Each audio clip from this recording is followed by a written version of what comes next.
정말 네. 영화 재밌게 보셨나요? 네. 이게 내년에 개봉할 영화를 여러분께서 오늘 먼저 보신 겁니다. 은빛살구의 감독님, 배우님, 그리고 음악 감독님 앞으로 모시고 얘기 나눌게요. 들어오세요.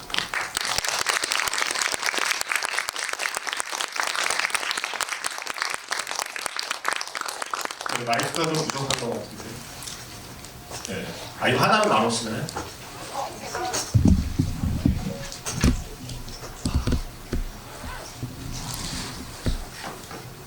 저도 지금 감독님을 지금 처음 뵀습니다. 네, 두 분하고는 밖에서 좀 얘기를 나누었는데 감독님께서 영화를 여러분과 같이 보신다고 하셔서 반갑습니다. 자, 먼저 오늘 함께 해주신 이 자리가 예전에 해봤는데 끝나고 나면 승모근이 좀 땡기긴 할 거예요. 여기가 좀 기비를 올려다봐야 돼서 네.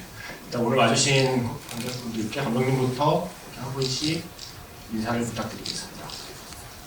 자기소개와 함께. 네, 안녕하세요. 은빛살구 연출한 장범민입니다. 오늘 여기 와주셔서 정말 감사하고 좀 거의 첫 개봉 전에 상영인데 정말 떨렸고 지금도 무척 떨리고 정말 감사할 뿐입니다. 네, 오늘 재밌게 얘기해보겠습니다. 네, 안녕하세요. 저는 보신 영화에서 김정서 역할 맡은 나혜진이라고 합니다. 저희가 오늘 정식 개봉하고 처음 지브이를 하는 거여가지고 좀 떨리지만 잘 이야기 많이 나눠보도록 하겠습니다. 감사합니다.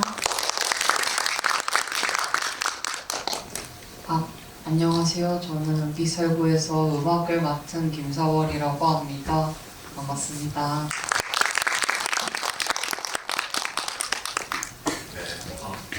자꾸 개봉 앞으로 첫 지구이라고 그래서 제가 좀 계속 부담을 느끼고 있어요. 아마 오늘 어쩔 수 없이 감독님 얘기부터 조금 얘기 좀 들어야 될 것 같아요. 옆에 계신 배우님은 지겹도록 들었을 이야기겠지만 여기 계신 관객분들은 아마 잘 모르고 계신 이야기들도 있을 것 같아서 우선 이 이야기를 어떻게 처음 구상하게 되었는지를 먼저 궁금해할 것 같은데 그럼 2018년으로 거슬러 올라가야 되나요? 2018년에 동해 가는 무궁화호를 탄 데서부터 이야기를 시작해야 되는 건가요? 예. 네. 일단 2018년에 그때가 4월이었나요? 그 언적이었습니다. 네. 2018년에 어떠한 이유로 감독님은 동해로 가는 기차, 그것도 무궁화호를 타게 되셨는지부터 말씀해 주시겠어요? 네, 제가 2018년도에 영화를 한다고 서울 올라와가지고 이제 영화를 만드는데 항상 뭔가 쉽지가 않고 계속 아르바이트는 많이 하게 되고 마음에 좀 뿌리를 잃은 그런 시기가 있었습니다.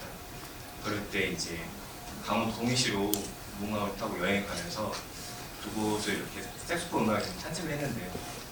제가 고향이 전라도 춘천인데 강원도 동해시 거리들이 고향처럼 느껴졌습니다.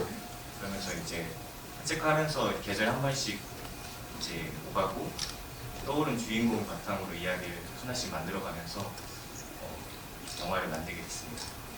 그럼 가장 먼저 떠올린 거는 정서인가요? 아니면 영주인가요? 정서부터 떠올랐어요.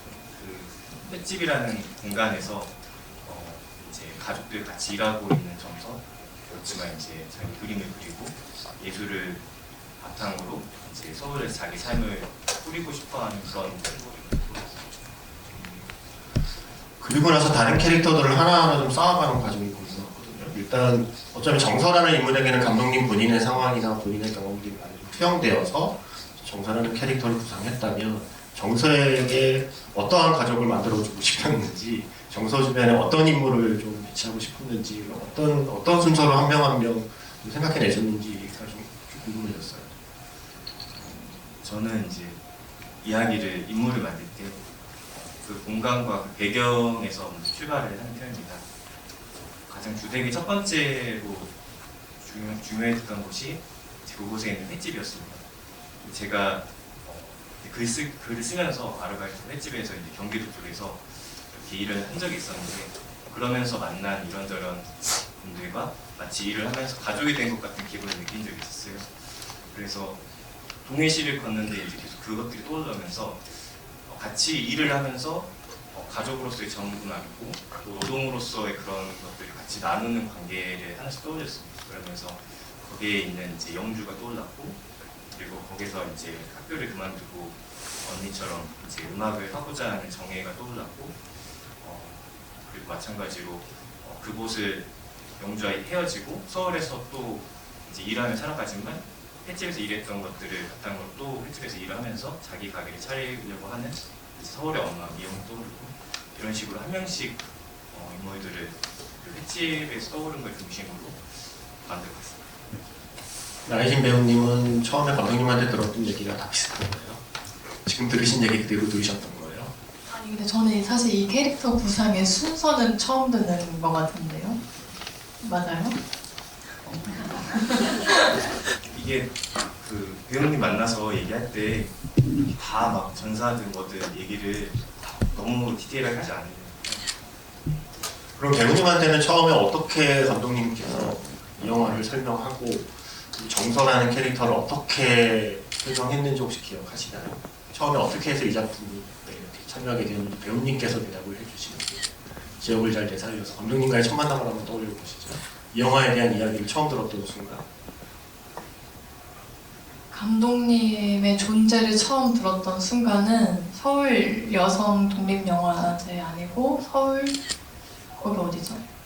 아리랑 시내 네 아무튼 서울 독립 여성 영화제라는 곳에서 제가 다른 영화로 이렇게 폐막식을 하고서 이제 내려오는 순간에 어떤 저희 영화의 조연출 맡으신 분께서 오셔서 그 장만민 감독이 이미 영화를 만드시는데 배우님을 뵙고 싶어 하신다. 그래서 시나리오를 뭐 연락을 이렇게 해도 되겠냐? 그래서 그렇게 네 알겠습니다 했는데 그리고 나서 한참 뒤인가 그냥 뵀어요. 시나리오 없이.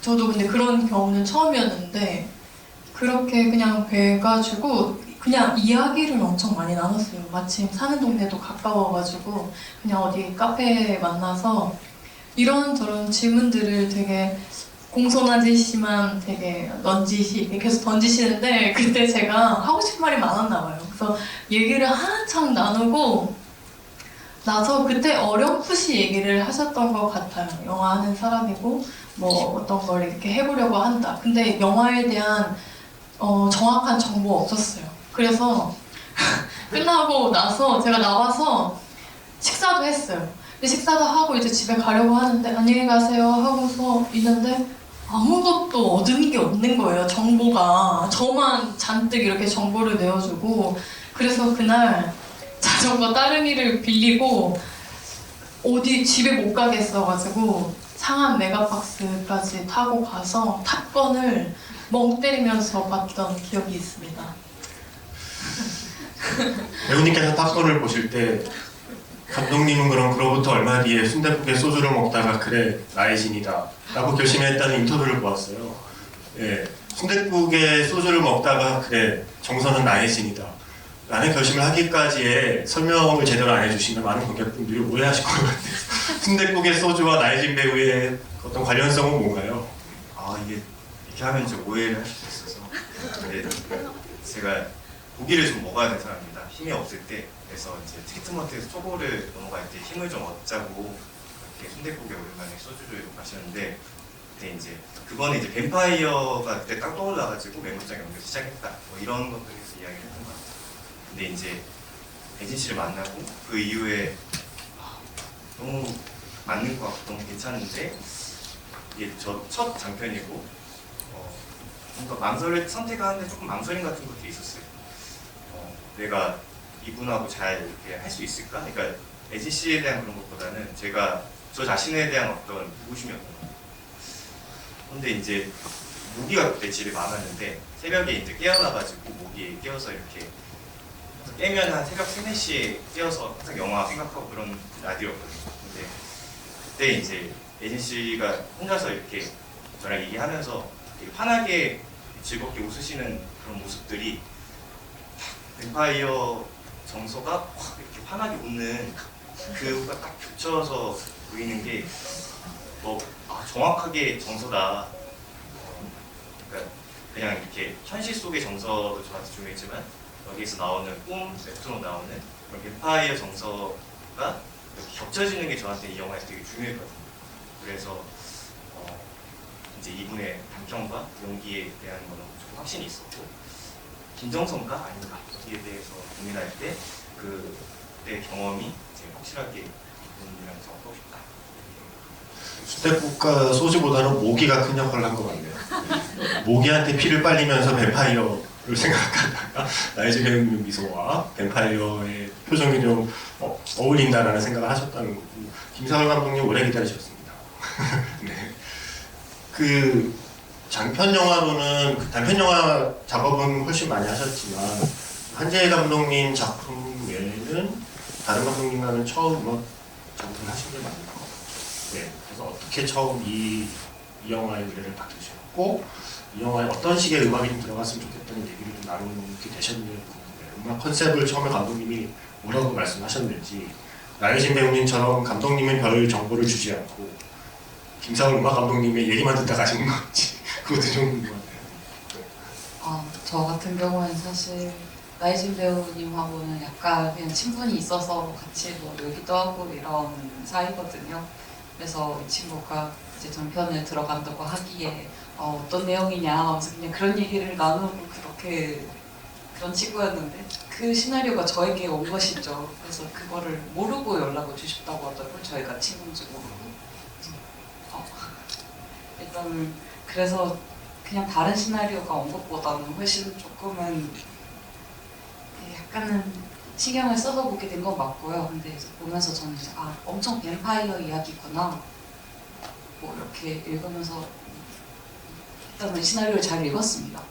그래서 어떤 부분 재미있을 것 같긴 한데 제가 잘할 수 있을지는 모르겠어서 뵈니까 영화에 대한 얘기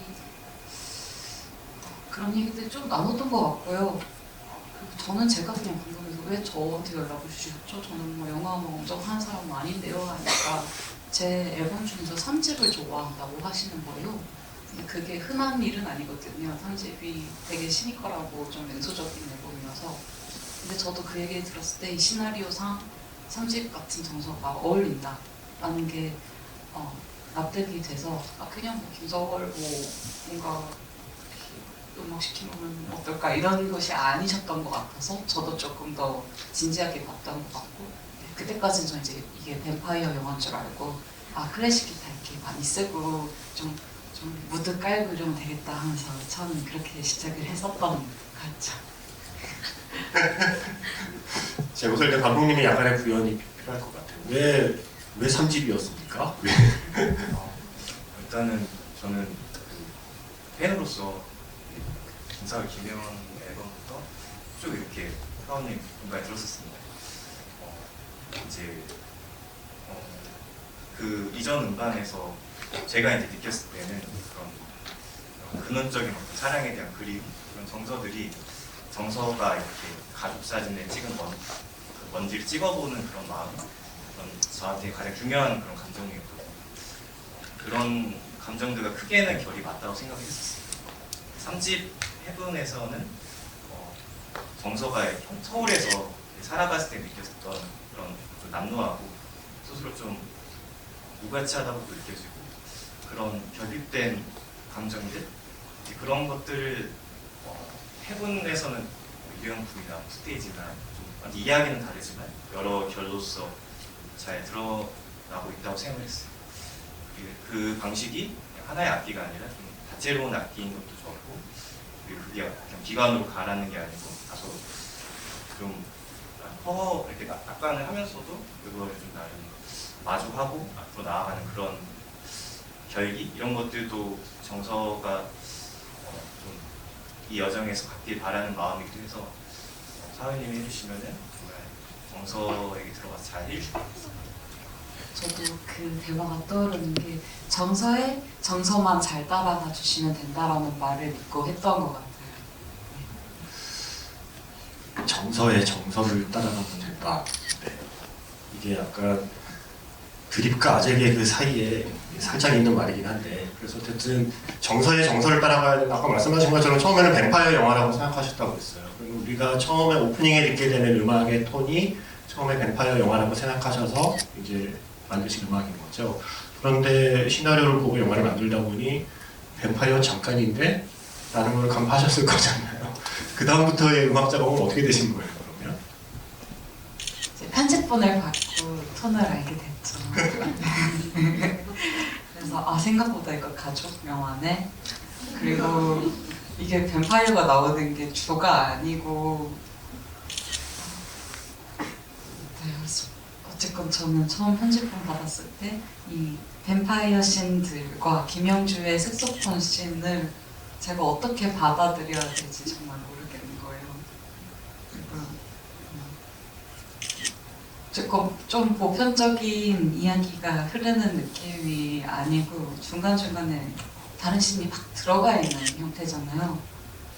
그리고 그 씬 자체가 약간 B급이라고 하기에 또 뭐하고 그러니까 어쨌든 굉장히 좀 새로운, 제가 봤을 때 되게 새로운 장면이었어요. 그래서 그것에 음악을 어떻게 봐야 될지 저도 고민이 많았습니다. 그래서 지금 결론적으로는 이제 제가 약간 깽판을 치는 식으로 결국은 만들게 됐는데 이것은 제가 어떻게 더 세게 가야지라기보다는 영상이 너무 세서 어쩔 수 없이 이렇게까지 해버리게 된 것 같긴 합니다.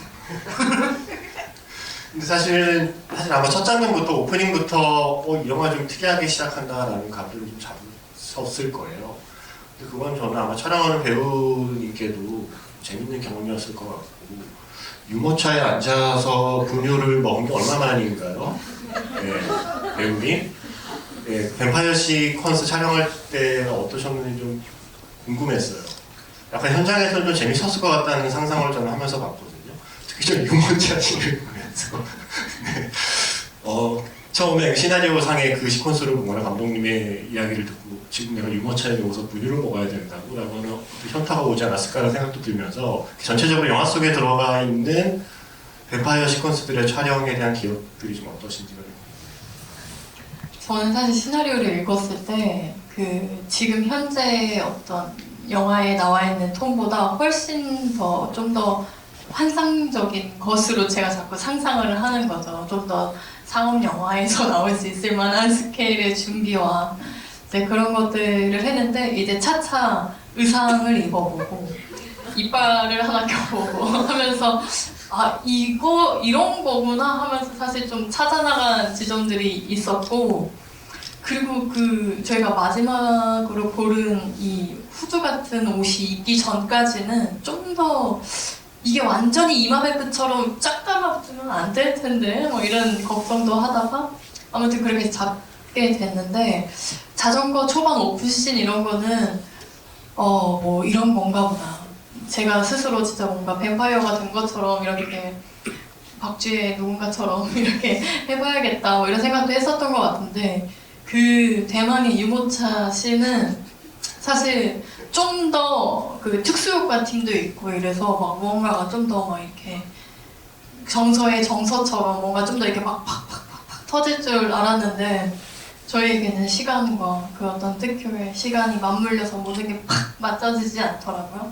그래서 이미 뱀파이어 촬영도 몇 번 다 해왔고 그래서 제가 할 수 있는 최선을 하면서 그 씬을 해봤어요. 근데 시나리오 이렇게 단계에서 도대체 이 씬이 의미하는 게 무엇이냐 하는 대화를 굉장히 많이 나눴던 것 같아요. 그래서 사실 촬영하면서도 잘 몰랐던 것 같아요. 영화로 보면서 이런 거구나 하면서 몇 차례 관람하면서 거기서 제가 보였다가 경연이 보였다가 또 그 서주희 아줌마가 보였다가 아빠가 보였다가 막 이러더라고요. 그렇게 한 겹 한 겹 깨달아가고 있는 것 같아요. 아마 이따가 관객분들께 질문 기회를 드리기도 할 텐데 아마 지금 질문 기회를 드린다면 누군가는 분명 뱀파이어에 대한 얘기를 물어보실 것 같아요. 감독님께서 이 영화에서 뱀파이어라는 시퀀스가 꼭 필요했던 이유 그리고 지금의 방식으로 뱀파이어 시퀀스가 들어갔던 그 장면들의 의미를 좀 감독님의 생각을 말씀해 주시면 어떨까. 그리고 제 기억이 맞다면 다른 인물들은 다 뱀파이어 환상 시퀀스에 등장하는데 정서의 친엄마는 한 번도 환상 시퀀스에 안 나왔던 걸로 저는 기억을 하거든요. 그러니까 처음에 영주가 정혜의 피를 빠는 장면도 있고 뭐 그 정혜의 엄마가 영주의 피를 빠는 장면도 있고 뭐 이런 식으로 서로 들어가는데 정서의 친엄마는 한 번도 그 환상 시퀀스에 등장하지 않은 것 같아서 그걸 포함해서 영화 속의 뱀파이어 시퀀스가 감독님이 왜 이 영화에 꼭 필요하다고 생각했는지 궁금해요. 저는 항상 이전에 영화를 만들 때 욕망이 인물이 잘 안 보인다. 욕망이 왜 이렇게 없냐. 인물이 왜 이렇게 힘드냐. 뭐 이런 답변들이 많았거든요. 이번 영화를 하면서 제가 느끼고 또 이 사회에서 공감할 수 있는, 같이 공감할 수 있는 그런 욕망을 쫓고 싶었어요. 집을 갖고 싶고, 아파트를 갖고 싶고, 그 집을 통해서 가족을 이루고 싶은 그 욕망 하나를 쫓아가고 싶었어요. 근데 그러면서 이제 그 청약 공부도 하고 이렇게 하면서 느낀 것이 이 욕망은 처음부터 제가 갖고 있는 것이 아니라 이 제도와 문화를 바탕으로 저한테 심어지는 느낌이더라고요. 이게 뱀파이어가 피를 갈망하게 되는 과정과 흡사하다고 느껴졌고, 그래서 정서가 이제 옛 가족 그렇지만 이제 자기 욕망들이 있는 낯선 가족을 만나면서 각각의 맥락마다 이런 그들의 욕망을 낯설게 바라보고 그들을 마주했을 때 자기 어떤 감정을 낯설게 바라보는 그런 욕망과 가족으로서의 그런 감정이 섞인 그런 상황을 뱀파이어 시퀀스로 묘사를 하고 싶었어요. 그리고 서울의 엄마가 왜 안 나왔을까는 의식은 못했지만 지금 돌아보면은 엄마 최미영은 이제 그들의 돈과 노동에서 이제 벗어나서 그녀의 혼자 힘으로 서울에서 이제 취직을 하고 자기 혼자서 이제 어쩌면 누군가에 착취하지 않는 거죠. 자기 노동으로 벌어서 자기 가게를 차리고 꿈을 꾸고 있고 그렇기 때문에 이 뱀파이어랑 뭔가 결이 맞지 않다고 느껴지기도 합니다. 그렇지만 그녀도 영화 후반부에 이제 방 하나 줘 하면서 또 그런 기미를 보이는 것 같기도 하고 그렇습니다. 아까 배우님이 잠깐 이야기할 때 이마베프가 하나의 레퍼런스였던 걸로 말씀하셨는데 혹시 밤을 걷는 뱀파이어 소녀도 레퍼런스에 있었나요? 그 저는 스케이트보드를 타고 가는 설정에서 혹시 밤을 걷는 뱀파이어 소녀도 레퍼런스였을까라는 궁금함을 좀 가져보긴 했었거든요. 그 영화는 사실 보진 않았어요. 이제 스케이트보드는 어쩌면 제가 에이블 라빈 혹시 아시는지 모르겠지만 에이블 라빈을 좋아했습니다. 제가 그 세대입니다. 그래서 그 동해에서 가서 제가 떠오르는 것 바탕으로 신화를 썼을 때 자연적 이야기는 아니지만 오히려 이런 디테일들이 제일 자연적으로 가져온 게 많아요. 그래서 그런 스케이트보드로 이제 언니와 동생이 이렇게 교류하고 이런 것들 생각해서 스케이트보드 썼습니다. 에이브릴 라빈과 김사호를 모두 좋아하는 취향을 갖고 계신 감독님이십니다. 나이징 배우는 근데 그 스케이트보드 배우느라 힘드셨을 것 같아요. 근데 그거 말고도 뭐 준비한 게 많으시던데요, 이 영화 때문에? 회전는 것도 배우셨다고 들어서, 예. 아까 이제 어쨌든 배우는 감독이 머릿속에서 만들어낸 캐릭터를 자신의 온 몸으로 살려내야 되는 거잖아요. 살아있는 생명체로 스크린에 만들어야 되니까 그냥 감독은 머릿속으로 쉽게 생각할 수 있는 스케이트보드도 타고 회도 잘 뜨고 뭐 이렇게 할 수 있는 것들을 배우는 직접 해내야 되니까 그 준비 과정들이 좀 쉽지 않았을 것 같다는 생각이 좀 들어요. 맞아요. 그 스케이트도 그렇고 그 회를 뜨는 것도 그렇고 사실 그것을 능숙하게 잘하는 사람으로 써져 있으면 제가 그걸 잘 해야 연기를 잘 하는 사람이 되겠더라고요. 그래서 이걸 잘 해서 배우는 것도 연기를 잘하는 거에 도움이 되겠네. 일단은 그러면 그거를 이렇게 뭐라 그래요? 체화를 해야겠더라고요. 그래서 이제 스케이트보드는 우리나라에서 가장 잘 타시는 여자 스케이터이신 고리님의 맞나요 성함이? 고아림님입니다. 고아림님에게 배웠는데 이게 사실 감독님이 원하셨던 거는 약간 샥 가서 착 해서 착 약간 이렇게 묘기를 부리는 거였는데 이제 가서 자 발을 이렇게 근데 스케이트를 막 분해해서 조립하는 것부터 이렇게 했어요. 하니까 이게 단계별로 해야 될 게 너무 많아서 사실 묘기까지는 너무 무리인 거더라고요. 그래서 그 동생이랑 저랑 같이 배우면서 이거를 어느까지 해내야 어느 동작을 어느 정도 능숙하게 내가 시간 안에 해낼 수 있을까를 배우면서 그 약간 체화를 하면서 감독님에게 역으로 제안을 한 거죠. 저희가 여기까지는 된다. 그래서 여기서 요 정도는 가능하다. 뭐 이렇게 해서 그거를 열심히 번갈아서 연습을 했던 기억이 있고, 사실 회 뜨는 것도 한 2번 정도 잡아주셨어요. 여기서 한번 보고 여기서 한번 해보셔라. 이렇게 연습이 2번 잡혀 있는데 이거는 보는 것만으로는 절대 그거를 제가 못 드리겠는 거예요. 그래서 근데 이건 어쨌든 제 연기력과 연관이 되어 있으니까 아버지를 동원해서 아버지의 친구분이 하시는 횟집에 가서 제가 이런저런 해서 알려주셔야면 좋겠다. 그래서 거의 주말마다, 왜냐면 주말에 손님이 많으니까 그때 와라. 그래서 그때 주말마다 몇 번씩 가서 체화를 했죠. 힘든 과정이었습니다. 그게 사실 다른 거는 뭐 재밌게 했는데 회 뜨는 게 가장 어려웠어요. 우리가 영화에서 나오는 회 뜨는 장면은 다 배우님이 하실 거예요. 손만 나오는 장면도 있던데. 그게 사실 너무 억울한 포인트죠. 저는 다 했는데 아, 정말요? 손만 찍으신 거예요. 저는 손만 나오는 장면은 다른 분이 하고 아니, 살짝 맨 끝에 나오는 뒷모습만 배우님이 해서 이렇게 붙였겠지라고 생각했거든요. 아니 그래서 저는 한 2번 더 찍을 줄 알았어요. 왜냐면 그 카메라가 계속 손만 비추더라고요. 그래서 이거 찍고 타이트 찍으려나? 근데 이렇게 한 번에 찍는 게 낫지 않나? 이렇게 내가 하는 게 좀 더 설득력이 되지 않나? 이렇게 생각을 했지만 다 촬영팀에 계획이 있고 감독님의 계획이 있으셨던 거죠. 저는 몰랐어요. 감독님 왜 손만 찍으셨어요? 악은 존재하지 않는다라는 영화를 보시면 옥수가 주인공 나옵니다. 근데 이거를 이렇게 한 숏으로 이렇게 보면은 배우가 능숙하게 잘하려고 보이려고 이렇게 10분 하는 게 저는 느껴지거든요. 그런 거가 좀 싫었어요. 그리고 저는 관객분들이 분명히 알 거라 생각했어요. 같은 배우가 같은 손이라고 타이트하게. 그래서 가는 것도 있고 너무 물고기 많이 주면 안 돼요. 그래서 저도 따로 하고 이렇게 갑자기 여기서 지금 너무 많은 물고기를 죽이면 안 돼서 그러셨다는 거예요. 네. 배우보다는 일단 물고기가 중요하기 때문에 그 시퀀스는 그렇게 찍으셨다고 하셨고, 지금 요 질문 하나 정도 하고 관객분들께 질문 기회 드릴게요. 일단 많은 악기가 있는데 색소폰이라는 악기를 감독님께서 설정을 하셨어요. 그리고 그 많은 악기 중에 색소폰이라는 악기를 설정해서 김상월 감독님은 그에 맞는 영화음악을 만드셔야 했습니다. 자, 이제 두 분의 이야기를 들어보겠습니다. 먼저 감독님, 왜 많은 악기 중에 영주에게 일단 왜 영주에게 악기가 필요했는지, 그리고 왜 그 악기는 색소폰이었는지 좀 궁금해졌어요. 영주의 전사가 일단 김상월 음악 감독님 표정을 한번 보시고 이야기하시면 됩니다. 너무 고생 많이 했어요. 지금 막 고생한 표정이 여기서 보이거든요. 자, 벌교에서 이제 농사짓기 싫어서 저는 자기 삶 찾을 묵고로 너무 간단한 전사를 생각했어요. 거기서 이제 배도 타고 공직구 식당에서 일하고 거기서 미영을 만나고 이렇게 하나씩 자기 삶을 이뤄가는데 뭔가 자기 어떤 욕망 때문에 어떤 그 결핍을 해소할 수가 없어서 이렇게 악기를 부는 취미가 영주에게 있을 것 같다.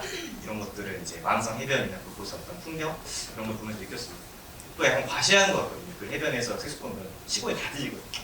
그럼에도 이렇게 부르는 그런 어떤 성정의 그런 것들이 색소폰이랑 좀 맞아떨어졌다고 생각했고, 제가 산책하면서 들었던 그 앨범들이 사다오 가타나데 일본 앨범 중에서 바우 소나타, 플루 소나타 그거를 권한하는 게 있는데 그게 영향이 되게 컸어요. 그래서 색소폰이었으면 좋겠다. 그래서 사실 이제 그 얘기를 들으셨어요. 색소폰이었으면 좋았으면 색소폰을 부는 사람을 섭외했었어요. 저는 색소폰을 전혀 저 김옥희 씨도 김옥희 씨를 섭외했었어요. 제가 그 얘기 많이 했었습니다. 차라리 김옥희님 같은 분의 즉흥 연주 같은 걸로 따가지고 색소폰을 살려야 된다. 아니면 어쨌건 장면에 색소폰을 막 몇 초도 아니고 계속 불고 있는데 이것을 색소폰이 아닌 악기로 할 수는 없고 일단 색소폰이 나야 되긴 하는데 이 손 싱크를 맞추면서 작곡을 하기는 어렵고, 그러니까 저는 처음엔 색소폰이면 아끼면 살리되 이제 다른 작곡을 해서 위에 얹어야겠다라는 생각은 했었는데 결국은 그거나 아예 아빠가 색소폰을 부는 씬에 다 환상으로 날려버렸습니다. 그래서 뭐 싱크 안 맞아도 되고 정서는 아빠가 색소폰을 부는 걸 보고 있는데 이 소리가 들리는 게 아니라 자신의 심상으로 이걸 본다라는 컨셉으로 결국 가게 됐었어요. 네. 혹시 질문 있으신 분 있으면 질문 기회 몇 분 드리고 다시 제가 질문하겠습니다. 혹시 질문 있으신가요? 네. 일단 저 뒤에서부터 내려가 볼까요? 네. 맨 뒤에 계신 분부터. 죄송해요. 계속 또 올라가셔야 돼요. 제가 괜히 맨 뒤에 계신 분부터 기를 드리겠습니다. 안녕하세요. 작품 인상 깊게 잘 봤습니다. 네. 제가 이 작품 보면서 몇 가지 궁금증이 생겼는데 네. 지금까지 얘기해 주시면서 대부분은 해소가 됐고요. 제목이 은빛살구잖아요. 네. 은빛하면 기업, 회상 뭐 이런 의미인 것 같긴 한데 네. 전체적으로 이 제목이 뜻하는 바가 무엇인가 그게 네. 제일 궁금해요. 네. 이게 원래 시나리오에도 은빛살구에 대한 의미를 설명하는 장면은 없었나요? 아니면 원래 있었는데 빠진 건가요? 원래는 제목이 은빛살구가 아니었습니다. 근데 편집을 하고 그리고 이 영화가 정서가 자기 뿌리를 이루어가는 그 여정으로서 전 받아들여졌어요. 삭제된 장면 중에 아버지가 정서를 주공 아파트로 둘이서 데려가서 거기에 있는 은행나무를 보여주면서 하는 대화가 있었습니다. 은행나무도 30년 뒤에 열매를 맺는다. 너도 네 냄새 풍기면서 살고 싶지 않냐? 그 대사가 유독 저한테 마음에 와닿았어요.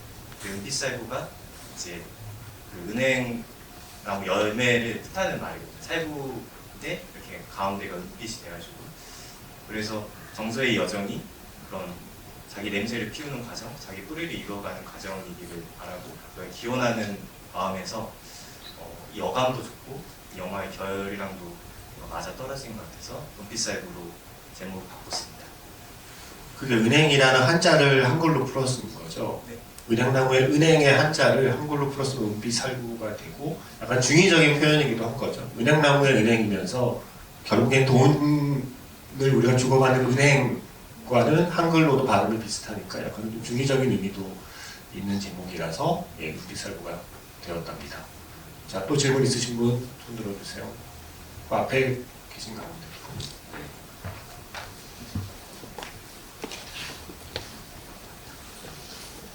네, 일단 영화 너무 재밌게 잘 봤고요. 저 궁금한 게 있는데 혹시 그 라이터에 적혀있던 그 수선화의 의미가 어떤 건지 여쭤보고 싶습니다. 그거는 이제 어시장 경옥 아주머니와 이제 횟집의 영주가 불륜임을 암시하는 그런 장치인데 수선화하고 아래 숙박업소가 있고 이제 정서가 이제 정혜랑 이렇게 있을 때 그걸 보고 나중에 이제 가족하고 따뜻하게 이렇게 어떤 걸 오랜만에 마주한 다음에 마치 이 아버지 또 이렇게 살고 있었네 하는 그 시점에 라이트를 보면서 그 이후의 여정이 이제 정서만 이제 불륜 사실을 아는 것처럼 그리고 가족들을 화기애애한 것 같은 그런 관점으로 영화를 보게 하는 그런 장치로서 쓰였습니다. 저는 이걸 집에서 영화사에서 제공받은 스크리너로 보는데 이게 해외로도 나간 그 해외 뭐 영화제 같은데 그 제공하는 링크라서 영문 자막이 있어요. 그래서 저는 너무 친절하게 수선 모텔이라고 영문 자막에 모텔이 찍힌 입에 저는 바로 이해했거든요. 근데 아마 그냥 바로 영화를 보시면 약간 헷갈릴 수도 있었겠네요. 또 질문 있으신 분 있으면 기회 드리겠습니다. 예, 여기 하고 글로 넘어갈게요. 네.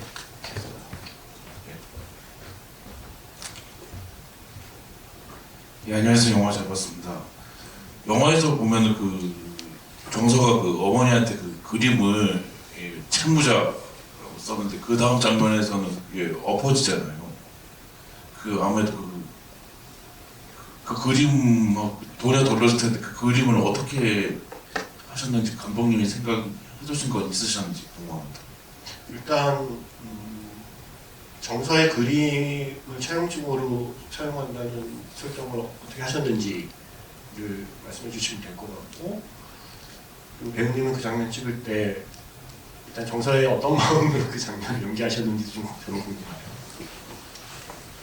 정서가 엄마한테 돈을 빌리고 아파트를 하기 위해서 자기가 자존심도 있고 열정도 쏟았던 그게 단기 포트폴리오에 있는 그림에 이렇게 엄마가 이제 사인을 하라고 하는 거입니다. 근데 그거는 어쩌면 네 손으로 네가 이렇게 그림 그리고 서로 와서 이렇게 하는 것도 다 내가 키웠고 아파트를 하는 것도 결국에는 내 힘으로 하는 거니까 여기에 너가 했던 거 스스로 훼손해서 이렇게 아파트 하라는 그런 어떤 강요이자 어찌 보면 화풀이이기도 하고 그런 맥락으로 써있습니다. 이런 엄마의 어떤 의지와 그 결심들이 이 두 모녀의 일상적이고 주고받는 사랑의 모양이 담겨 있다고 생각했어요. 엄마는 당연하게 너가 책임져야 할 것을 항상 묻는 사람이었고, 저는 그 눈빛을 보면 약간의 원망하지만 감내하겠다라는 마음이 공존하는 마음이었던 것 같아요. 이게 내 앞에 주어진 현실이라면 감내하고 말지 뭐, 약간 그런 마음이 그냥 절로 들더라고요. 실로 뭐 훼손을 하는 거기는 한데 이게 뭐, 그리고 내가 하면 되지 하는 그런 마음들이 되게 많이 올라왔었던 것 같아요. 근데 이 두 모녀가 이런 걸 정말 주고받으면서 살았겠구나 하는 게 영화를 보면서 많이 느껴지더라고요. 일상적인 것들이. 네. 또 질문 있으신 분, 또 맨 앞에 분하고 뒤로 넘어갈게요.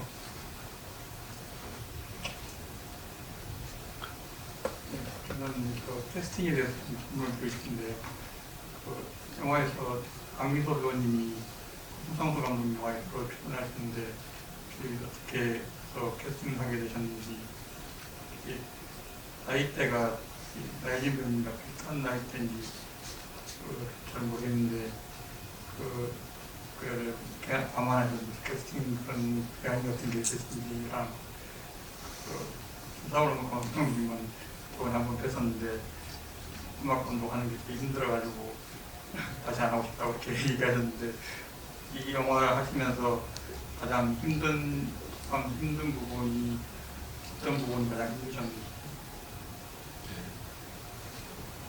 지금 질문 2개 하신 거죠? 네. 두 번째 질문은 누구한테 하신 거죠? 예.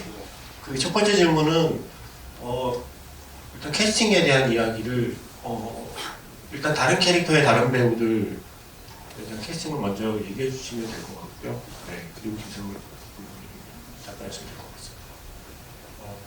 제가 그 인트로덕션을 좋아합니다. 박미소 배우님 나왔던 그 영화가 독일에서 이제 나온 장면이 있거든요. 그리고 근데 한국에서도 있고 독일에서도 있는데 이 배우님이 등장을 하면은 거기 이물감이 없고 그 공간이 굉장히 좀 환해지고 굉장히 좀 엄청 낯설고 촬영은 굉장히 쎄하게 했는데 이분이 들어갔을 때 공간이 좀 치밀해지는 그런 느낌들을 받았어요. 그래서 정서가 이제 좀 익숙하지만 낯선 고향에 왔을 때 처음으로 친구를 만나고 이렇게 있을 때 그곳에서 항상 있어줄 것 같고 그런 친밀하고 그 공간과 같이 결을 따뜻함을 줄 수 있는 그런 느낌들을 찾다가 미소 씨가 또 마침 나이도 비슷해가지고 또 공기도 너무 좋으셨고 해서 같이 하겠지. 영화 힘든다고 찡찡거렸는데 왜 또 잘했냐고 물어주신 것 같은데, 네, 이전에 한재희 감독님 장편을 2번 정도 같이 했었고요. 그 후에 이제 이렇게 영화 음악이라는 건 정말 힘든 거구나, 그리고 나는 그냥 내 할 일을 잘하는 것도 벅차구나 뭐 이런 생각을 하는 것 같긴 합니다. 근데 어쨌건 이야기가 재밌어서 하게 됐었고요. 이 영화 하면서 막 사실 막 엄청 힘들다라는 느낌보다는 고민하면서 하고 나를 의심하면서 해야 되니까 그 지점이 힘들었지, 사실상 이 영화는 막 스코어가 엄청나게 많은 영화는 아니었기 때문에 네, 몸이 힘들다거나 막 그런 지점에서는 사실은 훨씬 더 편안하게 작업해 주신 것 같고요. 오히려 제가 뭔가 이렇게 데모처럼 들려드리면은 그것을 이제 여기서 이런 점이 좋고 이런 점이 안 좋고 이렇게 컷을 해주셔야 되는데 그게 아니고 그냥 다 좋다고 하셔서 그 점이 더 힘들었던 것 같습니다. 김사랑 감독님 예전 인터뷰 보면 어쨌든 내 음악을 하다 보면 내 이야기를 자꾸 음악을 만들다 보니 언젠가부터 나를 좀 갉아먹는 느낌이 있어서 힘든데 그런 느낌 없이 좋아하는 음악을 계속 하시는 방법을 찾다가 영화 음악은 오히려 해방감을 주는 영역이다. 나를 갉아먹지 않으면서 좋아하는 음악을 할 수 있는 게 영화 음악인 것 같아서 앞으로 계속해서 해보고 싶다라는 얘기를 하셨거든요. 그 마음은 그대로이신 건가요? 와 그게 담쟁이 때죠. 네. 야, 근데 그때 아마 제가 처음으로 영화 음악을 하고 그것이 너무나 또 그러니까 스스로 이렇게 분에 넘치는 일을 했기 때문에 좀 너무 감사해서 그런 벅찬 마음이 들었던 것 같고 지금도 그런 마음은 마찬가지입니다. 왜냐하면 저는 제 개인 음악을 만들 때 제가 글을 쓰니까 그것을 계속 소비한다는 점에서 갉아먹는다는 표현을 그냥 썼던 것 같은데 여기서는 정말 다른 텍스트에 다른 사람들의 감정으로 갈 수 있으니까 그 지점에 있어서 자유롭게 느껴진 것 같고요. 그리고 모르겠습니다. 이제는 시켜주실 분들도 그러니까 영화나 출판이나 뭐 인디 음악 이쪽 친구들끼리 다 모여서 네가 어렵네 내가 어렵네 다들 그런 경쟁하거든요. 네, 저는 음악하는 사람들끼리 봐도 영화 쪽도 지금 참 어렵고 그러니까 서로 그냥 제안이 오면 다 해야 되는 것 같다는 생각이 지금은 드네요. 근데 아마 김사월 음악 감독님을 좋아하는 분들의 입장에서는 마지막 엔딩곡 정도의 목소리가 나오지 않을까라는 기대를 하실 것 같은데요. 혹시 그러니까 송을 만들자는 이야기가 혹시 오간 적이 있었는지 아니면 애초부터 그거는 계획이 없던 건지가 좀 궁금해요. 그냥 그 스코어로 가는 게 좋겠다는 판단하신 건지. 그러네요. 기억은 잘 안 나는데 안 어울릴 것 같다고 서로 얘기는 한 거. 기억나세요? 제가 이제 사모님이랑 이렇게 얘기를 하는 자리니까 어제 이제 어떤 얘기 나눌지 해서 매일 나눈 거랑 이렇게 봐봤어요. 근데 본격적으로 얘기 딱 시작한 게 엔딩곡부터 먼저 사실 딱 본 적이 없어요. 이런 느낌 없거든요. 그게 타투의 나쁘나게 됐어요. 좀 더 펑키하고 좀 동서에 이런 좀 발산하는 좀 좋다. 좀 타투 그런 세대가 없고 그래서 네, 죄송해요. 약간 그 시절 락을 좋아하던 오타쿠 같은 음악이거든요. 그래가지고 계속 말씀해 주시죠. 예를 들어서 뭐 에바네센스 정서가 이제 뭐 티셔츠나 이런 거에서 그런 락을 좋아하는 그런 성격도 있고 그런 얘기 먼저 시작을 했던 것 같습니다. 그래서 뭐 송에 대해서는 네 아무래도 어울리면 하지만 안 어울릴 것 같아서 안 했던 것 같네요. 자, 또 질문 있으신 분 아까 저기 이렇게 손 드셨거든요. 네, 맞습니다. 제가 궁금한 게 좀 많아서 적어놨는데 네, 일단 하나만 해보시죠. 그럴까요? 네, 조금 고민이 다른 분 질문 없으면 기회 드릴게요. 일단은 그러면 감독님한테 네. 정서라는 캐릭터가 일단은 이제 엄마랑 같이 살면서 이제 서울에 올라와서 지내고 있는데 뭐 배경화면에 그 파도 배경화면이라든지 애인한테 곰치라고 불린다든지 졸업 작품도 이제 파랑 곰치를 그린다든지 이제 계속 뭔가 아빠와 연관돼 있고 그 고향과 연관돼 있는 장면들이 있던데 이 캐릭터를 어떻게 구상을 하신 건지가 일단 궁금했습니다. 이건 일단 배우님부터 한번 배우님의 생각도 좀 궁금한데요. 일단 정서라는 아이를 어떻게 이해를 하셨나요, 배우님은?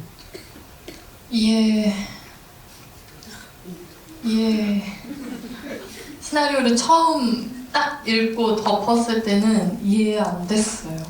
왜냐면 이해로 다가가야 할 부분들이 굉장히 그러니까 나혜진으로서는 이해할 수 없는 상황들. 아니요. 그건가요? 이 김정서라는 인물이 어떤 것들을 여기서 이렇게 느끼고 이 여정을 어떻게 보내는 걸까가 그 감정들이 명확하게 알겠는 지점도 있지만 명확하게 잘 모르겠는 지점들도 있었어요, 솔직히는. 근데 이제 그럴 때마다 감독님한테 많이 물어봤죠. 이 친구는 여기서 지금 왜 아빠한테 이렇게 화를 내는 거냐? 이거를 봤을 때 얘는 어떠냐? 근데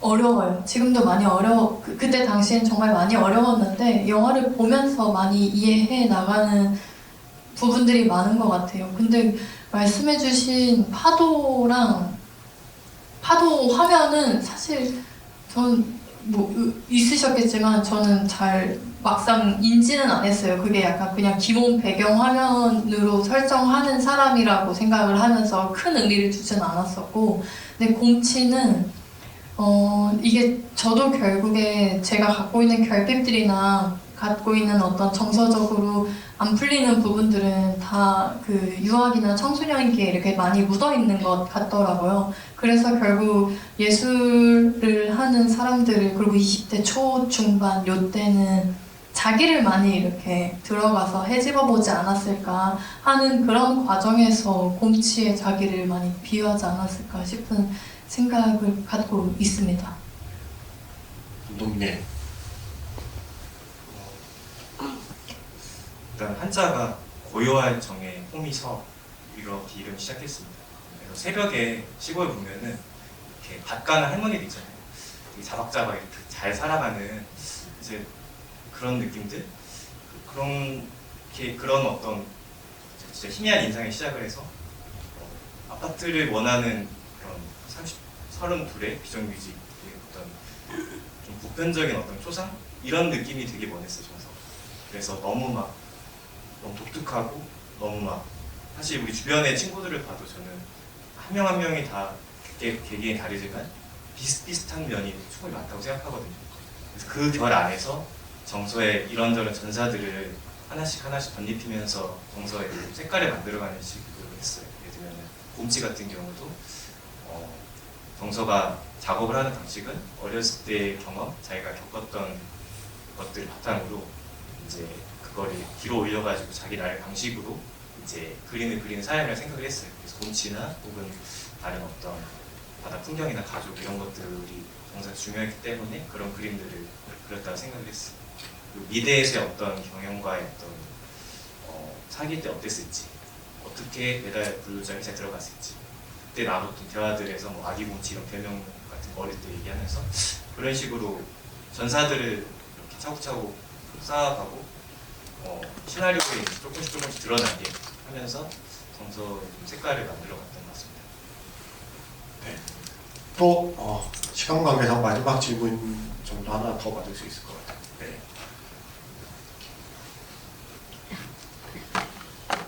저 질문 두 가지인데 혹시 빠르게 해도 되나요? 일단 하나 해주시죠. 그러면은 일단은 그 정서가 내 집 마련의 꿈은 사실 다 가지고 있다고 생각을 해서 몰입하기 되게 좋았고 꼭 얻길 바랬었거든요. 영혼을 끌어서라도 집을 얻길 바랬는데 결국에 이제 북극에 내려가서 시간을 보내고 정서한테 남은 게 없다라고 생각을 하거든요. 뭐 가족도 그렇고 남자친구도 다 헤어졌고 회사도 그만뒀고 근데 정서가 결국에 포기를 하잖아요. 그 아파트를. 그 포기한 이유가 무엇이었는지 감독님이랑 배우님의 생각이 궁금합니다. 이 영화는 해피엔딩인가요? 정서에게? 정서에게 저는 평온의 엔딩이라고 생각했어요. 자기 것이 아니었는데 그걸 쫓다가 질질 끌려다니다가 그거를 이 욕망이 자기가 진짜 원했던 게 아니었다는 깨닫고 자기를 착취하는 그런 것들을 떨쳐내고 다시 0에서부터 삶을 시작하게 되는 그것을 추구하는 정서의 결말을 생각해서 저는 평온의 엔딩이라고 생각을 했고 아파트를 포기하는 맥락도 비슷했습니다.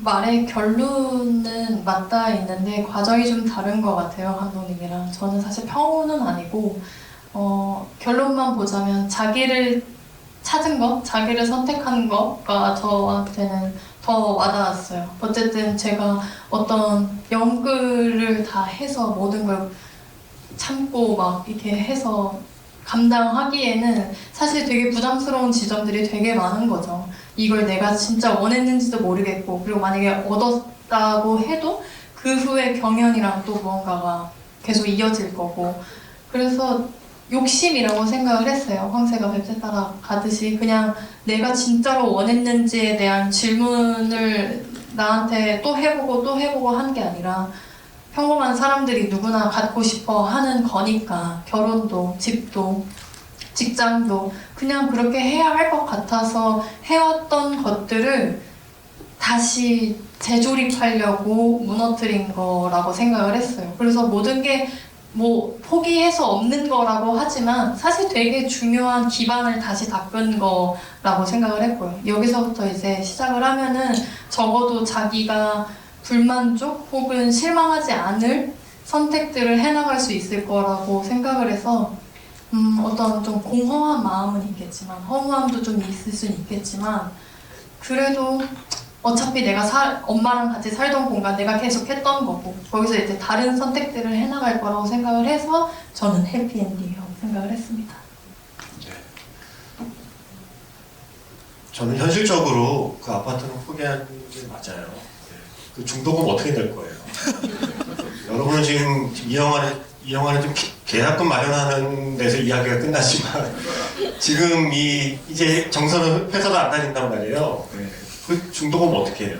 이거 포기하는 게 맞다는 게 저희 현실적인 판단이고, 밖에서도 얘기했지만 저희 한 가지 아쉬움은 마지막에 소화기를 뿌리는 대신 그 소화기로 부장의 머리를 내리쳤어야 한다 라는 게 제가 바라는 어떤 엔딩이요. 그게 진정한 해피엔딩이었지만 그죠. 맛이 없는 인생을 살게 되는 거죠. 정서는 착하게 살아서 라는 생각이. 저는 그 조금 아쉬운 게 있다면, 소화기가 그 어쨌든 특수여가지고 제가 뿌릴 수 있는 거에 한계가 있었어요. 그래서 한 3번밖에 못했고, 그 양도 제가 생각했을 때 막 이렇게 나올 줄 알았는데 약간 이렇게 나오는 거예요. 그래서 이 쾌감이 나야 되는데, 그래서 요렇게 나오는 거를 내가 어떻게 크게 느끼게끔 할까 하는 그런 니즈와 아쉬움이 있었습니다. 근데 전반적으로 저희 영화가 그런 쾌감이 없어서 그게 불쌍하고, 그래서 더 리얼 같다는 생각도 들어요. 네, 마지막에 그냥 다 포기하고, 사실 정서는 이때까지도 다 도망치고 포기하던 인간이었는데 정말 또 자기답게 그냥 포기하고 도망치는 걸로 끝나는 것 같다는 생각도 들고, 그냥 비루함 같은 것이 그 정서가 있는 것 같습니다. 그 사실을 정서가 회뜰 때 아빠가 얘기하잖아요. 망설이지 말고 단칼에 쳐야 그 회가 맛있어진다고. 사실 아빠와의 관계도 단칼에 쳐내면 좀 더 정서의 삶은 맛있어질 수 있었지 않았을까라는 생각을 저 혼자 하긴 했지만, 사실 그게 어쩔 수 없는 현실이잖아요. 그게 가족이고요. 가족은 정말 신발 밑바닥에 붙어있는 껌처럼 끈적끈적해서 이렇게 내가 끊어내고 싶다고 끊어낼 수 있는 게 아니다라는 걸 살면서 점점 좀 깨닫는 입장에서는 저는 뭐 충분히 이해할 수 있는 어떤 망설임들이 아니었나 싶어요. 정서가 순간순간 왜 저거를 저렇게 질질 끌려다니라고 생각하는 것들이 사실은 어쩌면 현실에서 우리 대부분이 그렇게 관계를 맺고 살아가는 거라고 생각하거든요. 여러분 영화에서 보면 저 인간 왜 저래? 왜 저렇게 안 해? 라고 답답해 하면서 볼 때가 많지만, 가만히 집에 가서 거울을 보면 어쩌면 세상에서 가장 합리적으로 움직이는 건 그나마 영화 속의 인물이라는 걸 알게 되거든요. 현실의 우리는 훨씬 더 복잡하고, 현실의 우리는 훨씬 더 망설이고, 현실의 우리는 훨씬 더 비겁할 때가 저는 많다고 생각해요. 그게 조금만 더 가까워지면 저는 이 은빛살구의 주인공들처럼 되는 게 아닌가라는 생각을 해서, 나와의 거리감이 좀 좁혀지기 때문에 느껴지는 어떤 그런 좀 감정들이 이 영화에서는 중요한 게 아닌가라는 생각을 하면서 봤습니다. 진짜 시간이 별로 없어서. 근데 제가 아까 배우님 처음 봤을 때도 느꼈지만 영화에서 모습과 너무 다르잖아요. 네. 어떻게 이렇게 달라질 수 있는가. 물론 저는 처음에 일단 죄송한 말씀인데 일단 귀를 보게 되더라고요. 네, 그 영화에서 귀가 예쁘다는 동생의 대사가 있어서 그런가? 이거 귀가 이렇게 됐다는 좀 괜찮은가? 이러면서 저도 모르게 순간적으로 영화 속의 정서라고 생각해서 아, 정서가 영화랑 달리 되게 좀 환하게 웃고 있어 다행이다라는 생각을 제일 처음 했었어요. 그러면서 순간 이제 한 3초 뒤에 아 맞다 배우지 라는 생각을 했었거든요. 그 정도로 그 정서라는 캐릭터가 나혜진 배우를 통해서 하나의 살아있는 생명체로 스크린에 있었다는 증거라고 저는 좀 생각을 했습니다. 그래서 오늘 이 영화를 개봉 전에 처음 보신 관객분들께 마지막 인사를 일단 배우님부터 드리겠습니다. 네, 제 얘기는 괜찮고요. 그 영화 귀한 시간 연말에 내주셔서 보러 와주셔서 정말 감사드리고 보면서 많이 답답도 하시고 공감할 때도 있고 그러셨을 거예요. 그러면 이제 집에 돌아가실 때 돌아가셔서 가족분들이나 혹은 친구분들 이 영화가 어땠는지 그냥 나누는 것만으로도 영화의 또 어떤 시작이 되는 거니까요. 많이 그렇게 좀 풍성하게 하루들 많이 돌아보셨으면 좋겠고, 그리고 좀 괜찮으셨다면 또 어떤 한마디들 더 보태서 봐봐라 얼마나 답답한지 얼마나 공감되는지 이렇게 말씀 나눠주시면 더 많은 분들이 찾아주실 수 있을 것 같아요. 그러면 또 저에게 많은 기회가 또 찾아오면 또 뵐 수 있지 않을까요? 오늘 영화 봐주셔서 감사합니다. 조심히 돌아가세요. 박정환 감독님, 네, 영화음악 작업이기도 하고 또 영화를 좋아하는 관객의 한 사람으로서 이 은빛살구를 함께 본 관객분들께 인사 부탁드릴게요. 그러게요. 진짜 개봉을 하네요. 한 23년도쯤부터 그냥 저도 스텝이기 때문에 편집본을 계속 보면서 아 이게 관객분들을 만나면 어떻게 될까 굉장히 궁금했었는데 이제 1월 15일인가요? 1월 15일에 이제 정식 개봉을 하고 그 전에 그래서 홍보를 하고 있습니다.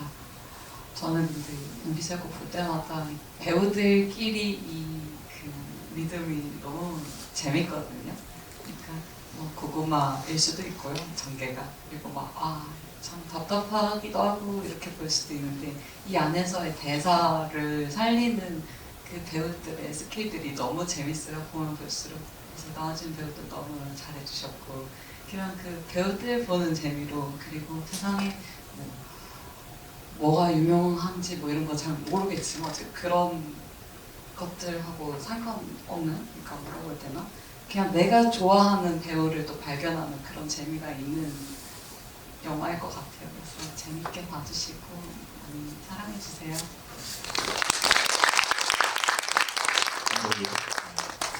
장편 데뷔 축하드립니다. 마지막 인사 부탁드리겠습니다. 저는 여기 외곽과 스페이스 거의 처음 영화 봤거든요. 와서 보는데 은빛살구 포스터 이렇게 크게 배우자분이 해놓으셔가지고 진짜 시작하는구나. 그래서 영화 같이 보고 이렇게 눈을 이렇게 마주치고 있는데 너무 신기하고 정말 감사해요. 저는 같이 이렇게 동해시로 영화 만드는 사람들이랑 데려가서 이렇게 찍는 것만으로 내가 일을 버렸어 이랬는데 이게 무사히 서로 열심히 해가지고 만들고 이렇게 눈을 보고 얘기까지 할 수 있어서 참 기쁘고 오늘 영화 보러 와주셔서 너무 감사합니다. 감사합니다.